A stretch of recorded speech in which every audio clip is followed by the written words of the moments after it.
Two people are now facing the consequences after a man died in a crash. Why police say the crash was no accident. And today, a shelter will officially start housing unaccompanied children who are now in the care of the U.S. government. What we know about that Texas shelter so far. Live from KSAT 12, the news at noon starts right now. New at noon, the Universal City Police Department is searching for two men who they say approached children and tried to get them into a van in a far northeast side neighborhood. According to a post on the police department's Facebook page, the vehicle the men were in was seen stopping in that area of the Caprano Ridge and Wagon Crossing. That's when police say the men told a group of children to get in the van and to help them find their dog. Well, the kids were smart. They immediately ran. They contacted a neighbor. That vehicle described as a black minivan. But get this, the make and the model decals had been removed. The van did not display any license plate, apparently. If you see a vehicle like this, police are asking that you contact them. A crash that killed a man and left a 2-year-old girl with severe injuries was no accident, according to San Antonio police. They've arrested a driver who they say caused the crash last week. It happened while the cars were apparently racing on Rigsby Avenue. And as Katrina Weber reports, the toddler's mother also facing charges for putting the child at risk. The images last Wednesday were bad enough. 2 cars ruined, one of them burned. In the middle of it, a man who had been killed and several people hurt. But what makes this scene, which played out on Rigsby Avenue near Comanche County Park, even worse is the information in the arrest affidavit. It says 24-year-old Daniel Tejas was racing at the time, going more than 80 miles per hour in a 40-mile zone. Police say he had no license and had 3 passengers with him, including a 2-year-old girl. According to the affidavit, his car T-boned one driven by 80-year-old Antonio Arismendes Martinez, causing it to cave in more than 2 feet. Martinez was killed. Tejas' car burst into flames. Everyone inside was hurt, including the toddler, who police say was not in a child safety seat. You can still see the scorch marks here from where Tejas' car caught fire. The affidavit says none of the adults in the car tried to get the 2-year-old out of the burning vehicle. It says a bystander had to rescue her. The affidavit says she is now partially paralyzed. Both her mother, 20-year-old Selena Hernandez, and Tejas are facing charges. She's accused of endangering her child, while Tejas' charges include manslaughter for causing the crash. Based on the memorial now set up at the scene, many more people have been left hurting. Katrina Weber, KSAT 12 News. This noon, we are learning more about a shooting on the northwest side. The update comes as police continue searching for the person who pulled the trigger. Police say the victim was walking behind a Red Roof Inn off of Loop 410 near Ingham Road around 1 this morning, and that's when someone walked up to the 24-year-old and shot him. Officers say the suspect then got into a car and left the area. The victim was taken to the hospital. A new poll is out today, and it says the majority of San Antonio voters will support Mayor Ron Nirenberg in the upcoming May election, but they aren't sure how they feel about Proposition B. These just some of the results included in the latest Fairfax KSAT San Antonio Report poll. It was released this morning. Sarah Costa breaks down the highlights from the newest poll. More than half of San Antonio voters will support Mayor Ron Nirenberg at the ballot box in May.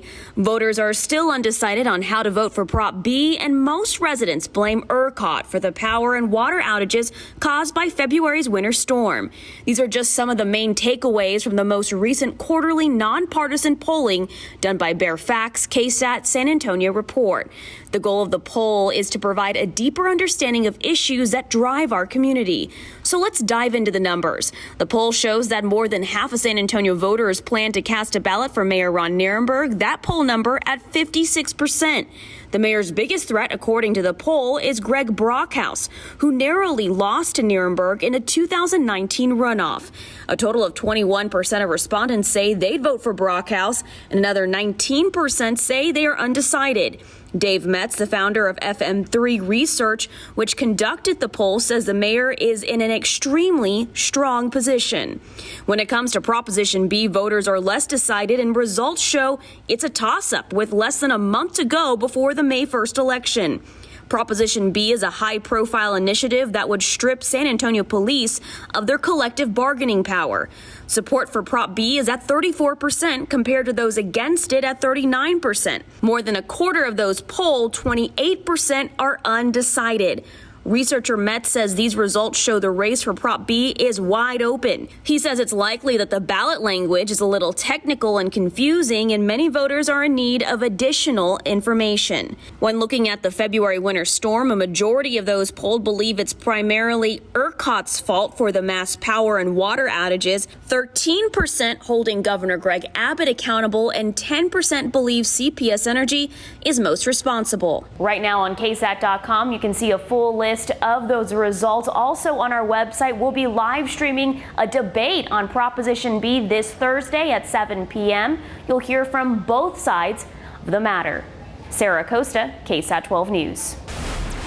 We have some late-breaking news regarding the STAR testing going on in Texas. If you're a parent, you may have gotten a text about this. Technical issues now forcing delays for many districts across the state.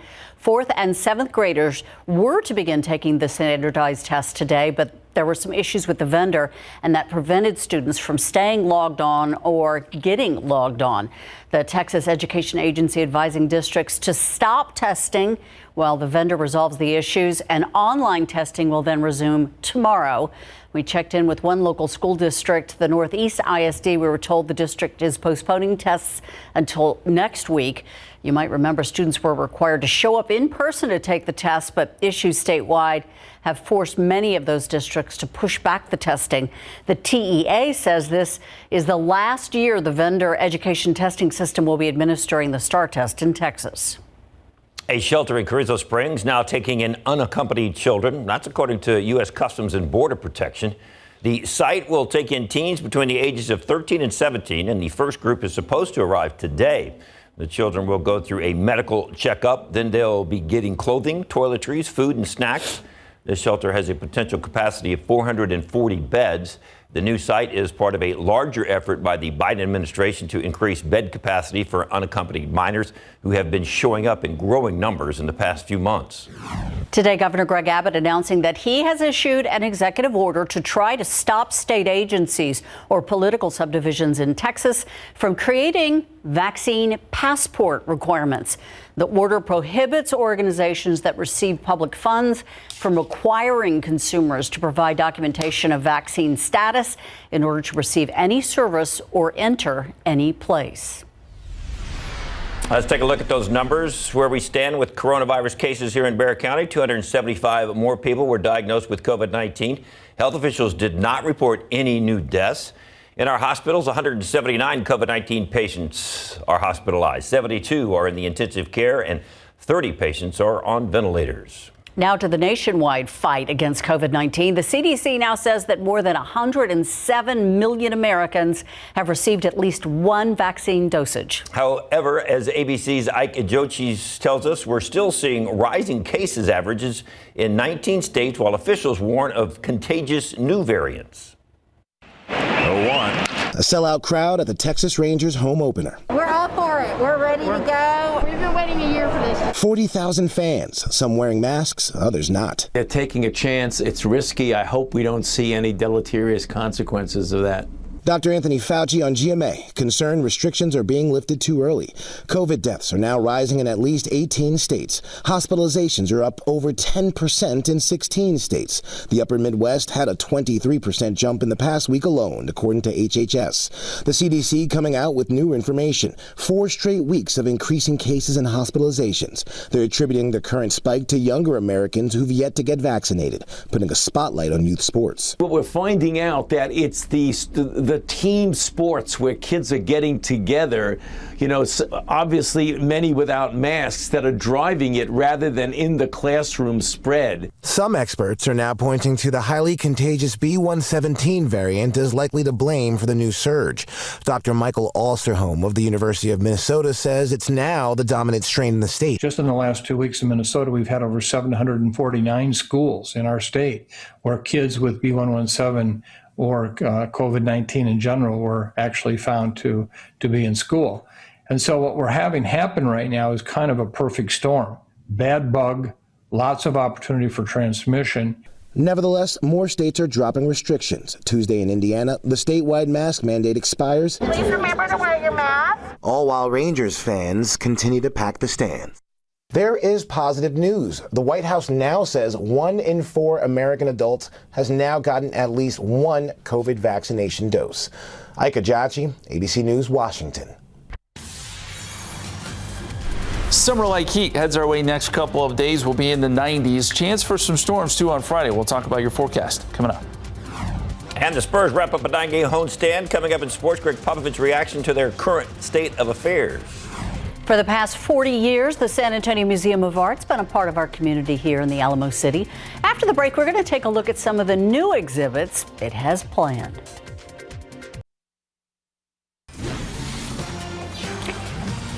This year marks 40 years for the San Antonio Museum of Art. Like so many businesses and organizations, though, last year was not easy for SAMA. However, as Max explains, the Museum of Art was able to weather the storm and has exciting exhibits on the horizon. It was devastating. I mean, we already know that the arts funding is pretty lean, but our museum did a wonderful job looking after all our employees. When the San Antonio Museum of Art shut down last year, it was a challenge, to say the least. It has been tight, but thanks to our very generous board, we have been able to stay afloat. And the museum also received a PPP loan last year, and that certainly helped. But as a sense of normalcy returns, so does the art. Well, we've got a full program. You may have heard that our movie metal pop-up installation is going to be extended until June 20th. And we have the original DeLorean right here. We have Batmobile 1, this one from 1989, and of course the original Batmobile. This is just one of the new exciting exhibits that have been instrumental for the museum's success over the last year. We've pivoted to things like this really fantastic pop-up exhibit. We have done a lot of online programming. We do art crawl and play dates. Those are the programs I facilitate, and they used to be in person. And that's what this year has been, pivoting in creative and innovative ways to keep the community involved. We've done different types of online programs, including a happy hour, a virtual happy hour tour. We offer free tours to all pre-K through 12th grade Texas schools virtually by appointment. Not only has the museum been able to stay afloat, they have gone above and beyond. We've led tours for schools in Philadelphia and Brooklyn that wouldn't normally be able to access our collection. So there are some perks to it as well. There are so many amazing exhibits here with more on the way. There are big plans for the fall. There'll be a surprise. Max Massey, KSAT 12 News.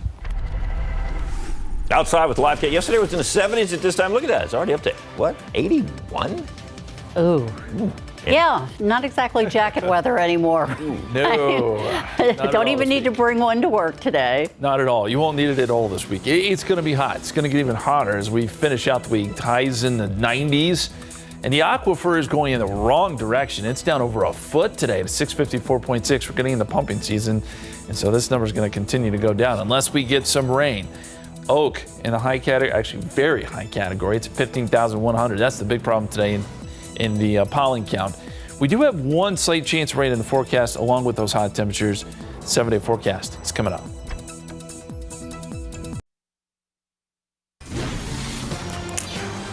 Oh, the humidity of it all. Ooh. I'm just blown away by all the oak out there right now. I mean, the humidity's one thing, but it is just impressively nasty out there. It really, the numbers have really jumped up last couple days. We're sort of hitting our peak, I hope, of oak season. 15,000 today, so no fun. Let's take a look at some of the weather headlines. We've got partly cloudy skies, as you can see outside. Temperatures are already warming up quickly. We'll definitely be in the 80s. Well, we're already there. We'll be in the mid to upper 80s this afternoon. Warm and breezy. Drier air arrives tomorrow, so if you're not a fan of the humidity, it does dry out some, but that allows temperatures to be hotter during the afternoon. And then Thursday and Friday, probably our warmest days. Then on Friday, we'll be watching for a couple storms. If we can get some storms, there could be a couple strong ones. We'll talk about that here in just a second. Wind gusts That's going to be the other big story today, gusting now to 25 miles per hour here in San Antonio. We've seen some gusts up over 30 miles per hour, so breezy, if not windy, for a large portion of the day. Those wind gusts will stay relatively elevated through the evening hours. Even tonight, we'll probably still get some gusts around 20 to 25, so things may be blowing around a little bit.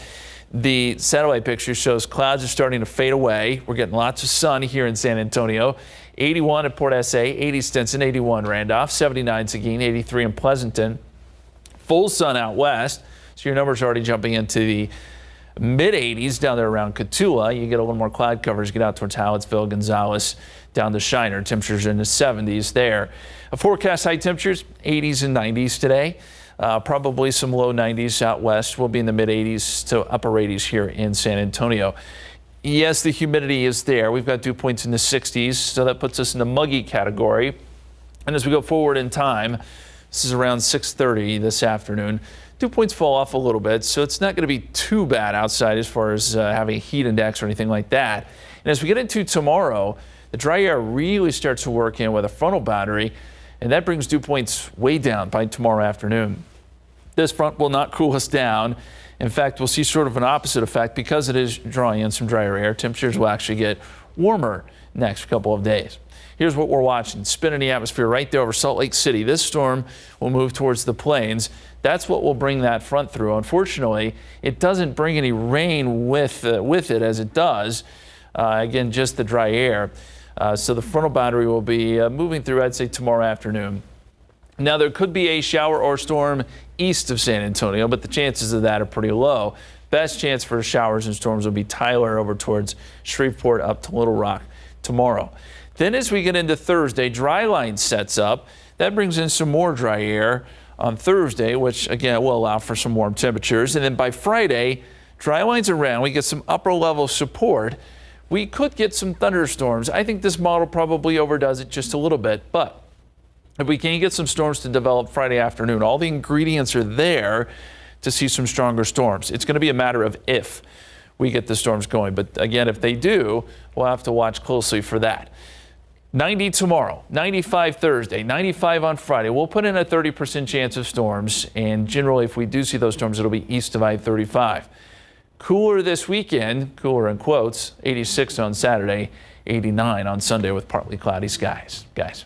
A lot to watch this week. Thank you. We'll be right back. The Spurs were at home for 9 straight, and they didn't even come close to taking advantage of it. They were looking for their 3rd win hosting Cleveland Cavaliers without DeJounte Murray last night, who was a late scratch due to soreness in his right foot, but still it was Cleveland. DeMar DeRozan finds Jakob Poeltl in the paint, spins for the lay-in. Spurs off to a good start, 17-9. Cavs dancer Taurean Prince out of Warren High School drains the corner 3. He had 10 in the first half. Cleveland up 28-26 after 1 second quarter. Keldon Johnson kept the Spurs in it. How about that slam? Spurs only down 4. Then DeRozan muscles his way to the basket for the lay-in. 2 of his 13 in the first half. But the Spurs head into halftime trailing 57-47. Third quarter, Spurs trying to get something going. Luka Samanic drives hard to the basket, gets it to fall. Spurs down 12. A little later, Rudy Gay knocks down the 3 ball from the wing, but Cleveland able to pull away. Colin Sexton helped out with 10 points in the third. San Antonio trails 100-80 after 3. The deficit got bigger. That meant a chance for the young guns to get some playing time. Trey Jones gets the steal and takes it all the way for the lay-in. Another attempt to inject some life into the team. Didn't work, though. San Antonio just shoots 42% from the floor. They lose their final game of the homestand, 125-101. Pop brutally honest about where his team stands right now after this one. We look like we're fried. We just look tired. Cup is, less than half filled, it seems. The fact is nobody's going to feel sorry for us, and those can't be used as excuses, but I think that's all part of what we're seeing because we don't look that, energetic. Well, they're going to have to find some energy from somewhere because they got a tough road trip ahead of them. Wednesday, they're at Denver. Friday, they're at Denver. Sunday, they're at Dallas. Monday, they're at Dallas. And then Wednesday, they are at Toronto. Hey, the Baylor Bears are champs for the first time in school's history. They are celebrating in Waco today after an impressive performance in the championship game last night. The Bears came out strong against the top team in the country and favorites Gonzaga. Undefeated at 31-0, but Baylor got out to a quick 9-0 lead. Bulldogs never knew what hit them and then could never recover. Bulldogs had 2 turnovers before they scored 1 point. Baylor opened the game hitting their first 5 3-pointers, hounded the Bulldogs with their defense all night. Bears got the lead to 20. Gonzaga cut it to 9 in the second half, but then Baylor turned it up again. Jared Butler led the Bears with 22. The final from Indiana, Baylor over Gonzaga, 86-70. So congratulations, all the folks in Waco having a great day today. A lot of happy Bears. They are. Yeah. All right. Prices, they're on the rise on food and other products like toilet paper, even diapers. Coming up in the next half hour, why this is happening and what you can do to keep your costs down.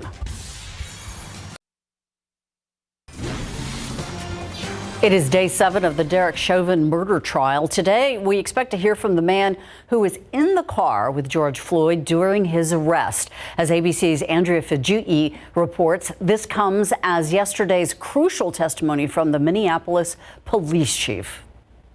Maurice Hall, a friend of George Floyd, appeared via Zoom in the trial of former Minneapolis police officer Derek Chauvin.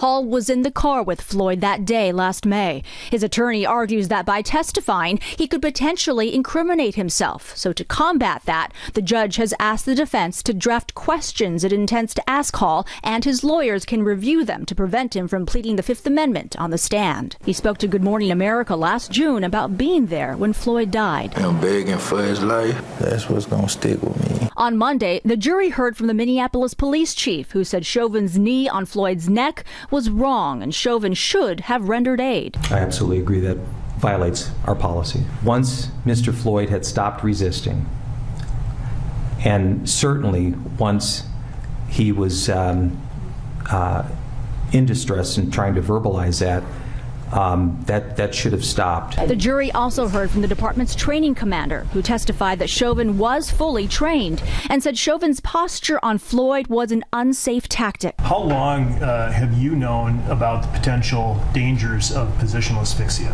We were taught positional asphyxia all the way back to my academy. Chauvin faces manslaughter, second-degree murder, and third-degree murder charges in George Floyd's death. The prosecution has argued the former police officer knelt on Floyd's neck for nearly 9.5 minutes after Floyd was arrested for trying to buy cigarettes with a fake $20 bill.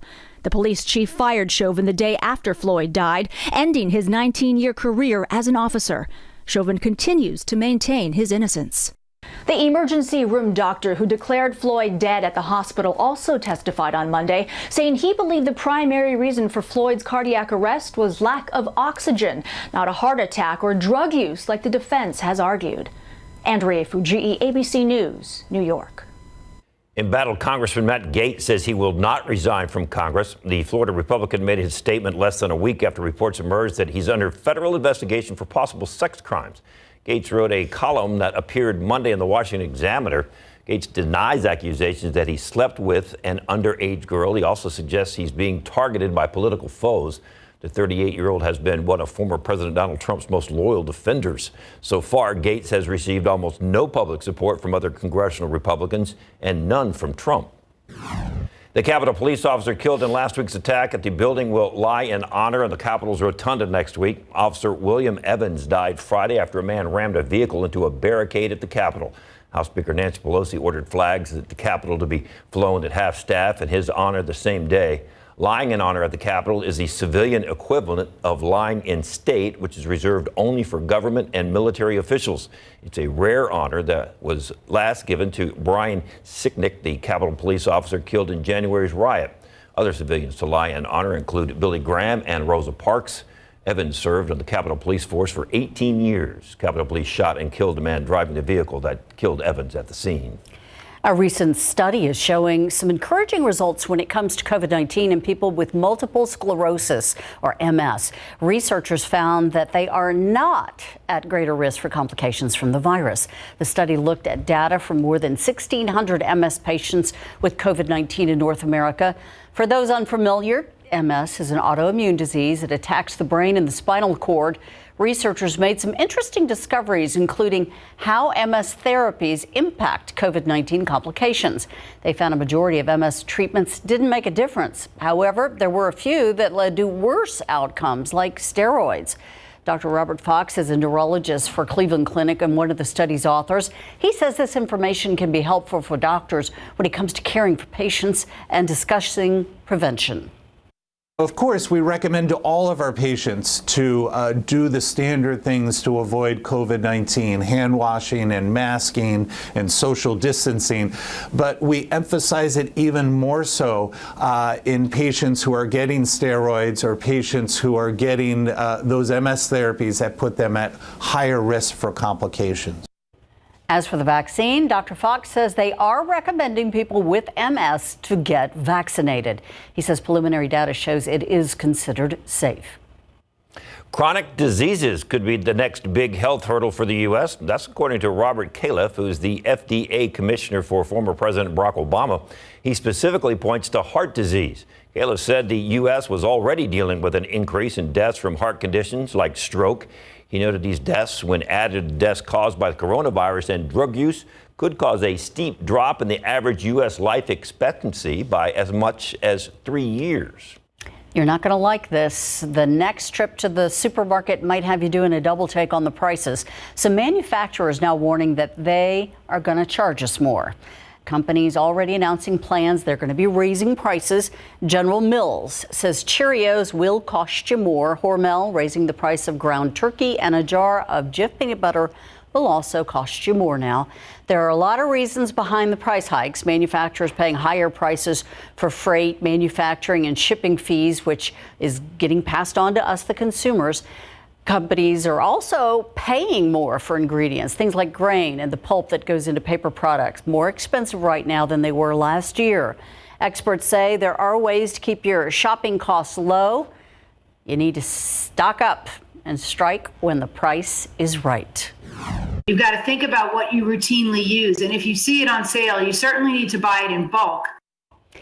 And consider shopping around for items on sale. Don't forget, sometimes smaller stores are better.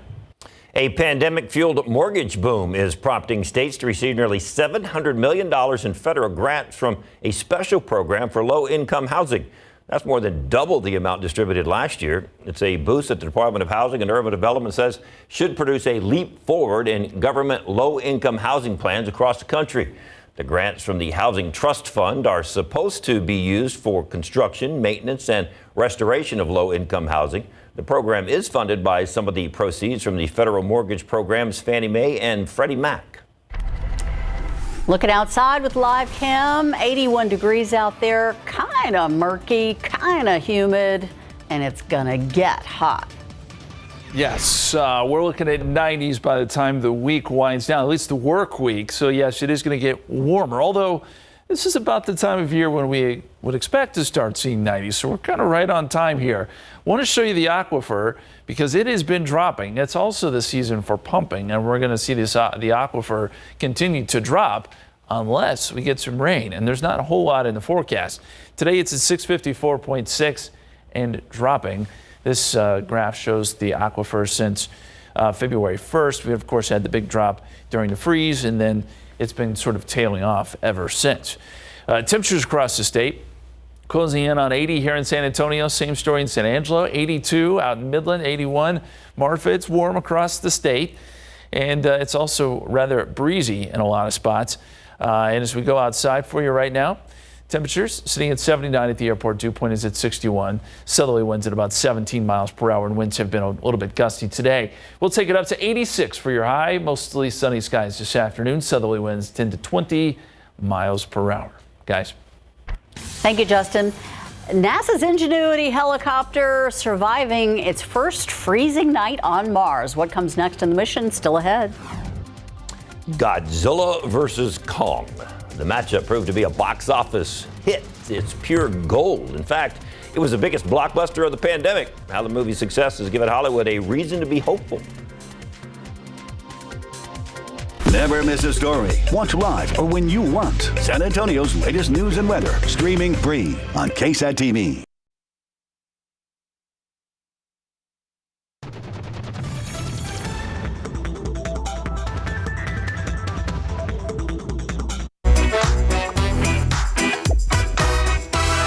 Hello, everyone. This is your daily tech and business briefing from Cheddar. The crypto market is hitting an all-time high on Monday, surpassing $2 trillion. It comes as crypto continues to gain support from both institutional and retail investors.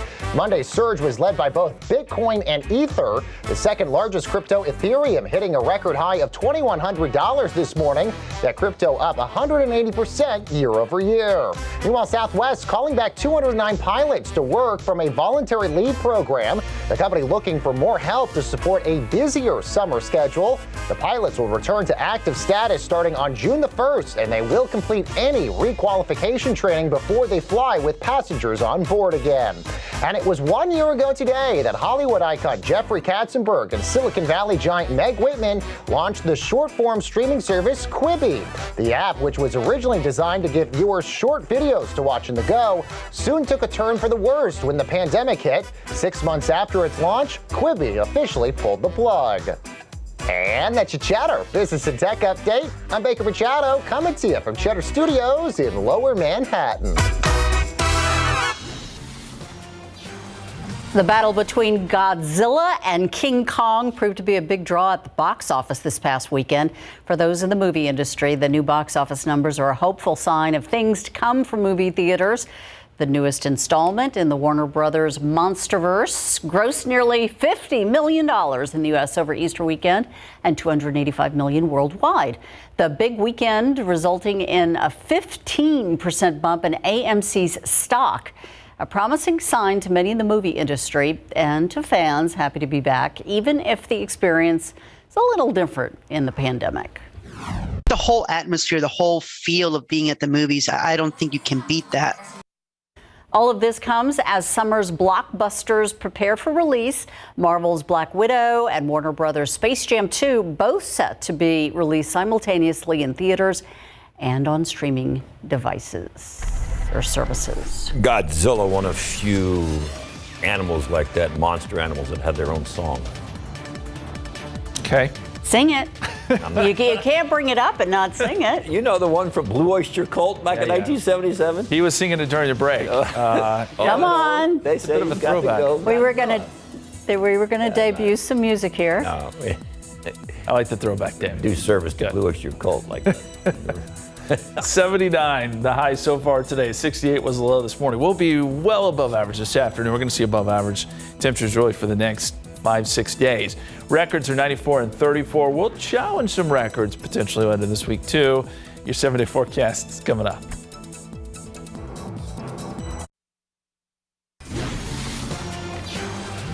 We've got some new images coming out of Iceland where more volcanic fissures have formed. The cracks, 100 to 200 meters long, led to the evacuation of the area, according to local media. You can see these images, thin strips of lava flowing there. Last month, the volcano became active after being dormant for 6,000 years. Experts say the volcano could be active for weeks, months, or even longer. The Ingenuity helicopter has survived its first night on the freezing cold surface of Mars. This is an image of the helicopter as seen by Perseverance rover. They're both on an ancient lake bed on Mars. Temperatures there can drop to a negative 130 degrees.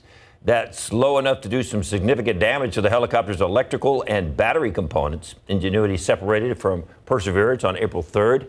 Now that it's on the Martian surface, it has 31 Earth days to conduct up to 5 test flights. The first test could soon be as early as April 11th. 130 degrees? 130. A little chilly. A little below zero. Yeah, below zero. Isn't that cool, though, what they can do now? Yeah. Really blows my mind every time I see it. We are enjoying watching that adventure on Mars. Yeah, it is really cool. I think you can check it out, some of that stuff online on their Twitter. You can see some of that activity. Meanwhile, here, not as cold as Mars. In fact, quite a bit warmer. We're looking at some potentially warm temperatures by the end of the week. 90s, maybe mid-90s. Let's start with the time lapse, though, and look back at this morning. We started off with quite a bit of cloud cover. It was humid. And the clouds really scattered out. Now we're seeing blue skies. It's a pretty nice day. 79 degrees right now. Dew point is at 61. Southerly winds at 17 miles per hour. Dew point was climbing. Now we're starting to see it go in the opposite direction. It'll drop a little bit. The air will get somewhat drier this afternoon. And temperatures are on the rise. 81 Helotes, 75 Bernie Stage, 80 in New Braunfels, 85 Pleasanton, 81 in Hondo, 85 Cotulla, 79 out in Del Rio. At this hour, gusty winds too out of the south. We're getting winds anywhere from 10 to 20 miles per hour, but gusts to 25 here in town, gusting at 32 in Pleasanton. And I'd say the upper end of those gusts are going to be around 30 miles per hour, at least through the evening hours. Dew points, as a result of those southerly winds, did increase this morning, just coming down a little bit into the 50s in some spots. And so, again, it's not going to be overly humid today, but it is going to add just a little bit. You're going to feel a little bit of stickiness in the air. And the dry line is setting up out over West Texas. This is going to be a player in the forecast going forward. Dry line's going to kind of sweep east, then go back west a little bit, and that will have some impact on our forecast. We'll show you that here in just a second. Meantime, we mentioned the aquifer earlier. It is dropping off. We need some rain. It's at 654.6, and things are really drying out. There's some fire issues out west. A lot of West Texas is looking at a high fire risk today, so the entire state needs some good rainfall, and it's just not in the cards, or it hasn't been, at least as of late. As we go forward in time, there will be a small window for us to maybe get some storms. That's going to be Friday. This front that moves through tomorrow doesn't really bring us rain. All the rain is going to be east of us, just east of our viewing area, it looks like. So places like Houston, Tyler, Texarkana will get in on some showers and storms, potentially some stronger storms. For us, this just draws in some drier air tomorrow, and that's why temperatures, I think, are really going to rise. We'll see that again on Thursday as the dry line pushes east. We get some drier air, especially west of San Antonio. That will boost temperatures yet again into the mid-90s. And by Friday, the heat really sets in. Now, the one difference will be we get some upper level support here. Dry line is in place. Dry line doesn't typically do a great job at generating storms, but if we were to get some storms on Friday afternoon, I think we could see some strong to severe storms. That'll be something to watch. It's a big if. There's going to be a nice cap on the atmosphere, but if those storms do erupt, they would quickly become strong to severe. So something to watch Friday afternoon. Extended forecast, 90 tomorrow. We'll put in a 10% chance of a shower storm east of San Antonio. It's a small chance. Morning clouds, afternoon sun. We're up to 95 on Thursday. Friday, 95. There's your 30% chance of some storms, generally east of I-35. Does cool down just a little bit over the weekend. 86 Saturday, 89 on Sunday, both with partly cloudy skies. We'll be right back. Across the U.S., many dogs are euthanized in shelters if they are not adopted, and many of those dogs are older and injured or sick. One woman on a mission to save them and let them live out their golden years with love they deserve. Sarah Costa has the details. My sweet girl. Blind, sick, injured, old, really old, or even paralyzed. Come on, Mammy. Dogs like little Maverick, who was found paralyzed alongside of the road, have been dropped off, left to die, and disposed of. Heidi Hartman's life passion is helping these underdogs of the dog world. A typical rescue spends 12 weeks waiting in a shelter to be adopted. Special needs and seniors spend nearly 4 times as long. The older they are, the less chance they're going to have of getting out. Heidi's Polka Dogs is one of the handful of rescues in the U.S. that takes in special needs and super senior dogs. She was a hot mess, and we couldn't resist her. Lori Sullivan and Melissa Albright adopted a toothless, blind, and deaf Chihuahua. We got Blue 2 years ago. They estimated that she was 19 years old at the time. Add on 11-year-old Hannah and her pal Bruiser. The upside to adopting an older or special needs dog, their personality is already developed. Most are calmer, and they will likely know basic commands. Quieter homes without children are usually best. There can be extra costs that come with growing older. Do you really want that dog to suffer and live its last days in a shelter with nobody around, no family to love it? For many, the answer is simple. They deserve that second chance at getting, they could have a lot of life left in them. A little baby boy. Sarah Costa, KSAT 12 News. For every dog rescued by Polka Dogs, they lose at least $85 after adoption fees. They get all of their funding through donations. And last year, vet bills and medical expenses cost the center over $100,000. I tell you, those rescues are all going to heaven. They have adopted out more than 1,100 senior and special needs dogs so far. If you're interested in helping a senior or a special needs dog, you can always foster one or volunteer here in San Antonio so that they can get the love and attention they deserve. A local company, a local nonprofit does that here called God's Dogs. And they're those big dogs, those hard to place dogs. So good for them. Yeah. Nice to see those dogs living the way they should at the end. That's All right, let's take right. it downtown. It's Mike and Fiona, Oh. and it's food. Oh, that's right. We know if you're hungry, this is where you stop to watch for the great food on this show. Yes, Cassie Ramsey from Esquire Tavern is going to be doing some wonderful beef short ribs, and that's the first step in the process. What's going on over there? So we are sous videing these. They've been going for about 24 hours now. And that's just getting warmed up and semi-cooking in hot water, right? Right, and then we're gonna sear it in a very hot pan, which you have over there, and we are gonna get some color on there, and tighten up the meat a little bit. And there's an opportunity for you to try these. Big event coming up this weekend. All right, for dessert, you need something really tasty. How about some brownies? These are actually healthy brownies. Yep, Jen is going to tell us what the secret ingredient is. Plus, it's a new TikTok trend that's cute and delicious. A local bakery shows us how it's done. All right, looking for a really fun activity, and guess what? You don't need any artistic ability at all, which is why we love this. And we are heading out to the Rustic Brush. Actually, they are here. We're going to be making these beautiful signs, perfect for your front porch, the deck, housewarming gift, anything like that. Charcuterie board, yes, believe it or not. Indeed. And here's a way you can give back to the troops with something you already have in your home. It's a simple little thing, but boy, it's going to mean a whole lot. That and a whole lot more coming up on SA Live. Stick around.